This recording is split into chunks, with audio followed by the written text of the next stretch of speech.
नमस्कार मंडळी, जय शिवराय. तर मी बेस ना आदल्या दिवशीच बनवलं होतं. त्या दिवशीच मला केक बनवायचा होता.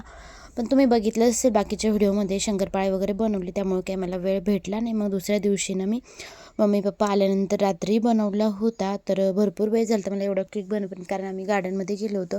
सकाळची सगळी कामे वगैरे आवरली आणि मग संध्याकाळच्या वेळेस गार्डनमध्ये गेलो. त्या आल्यानंतर जेवण वगैरे केलं आणि त्यानंतर मग मी तर केक बनवायला घेतला होता, कारण बेस कालच बनवून ठेवलेला होता. म्हटलं मग उद्या पुन्हा वेळ भेटणार नाही, कारण आम्हाला बाहेर जायचं आहे. तर रात्री मला 12 वाजले होते एवढा केक बनेपर्यंत. तर मस्त छान असा मी चॉकलेट केक बनवला होता.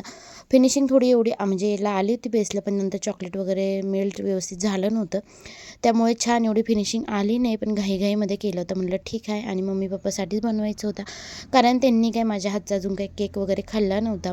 मग दुसऱ्या दिवशी स्वामीनारायण मंदिरामध्ये गेलो होतो. तर तिथून आल्यानंतर मस्त छान केक कट केला.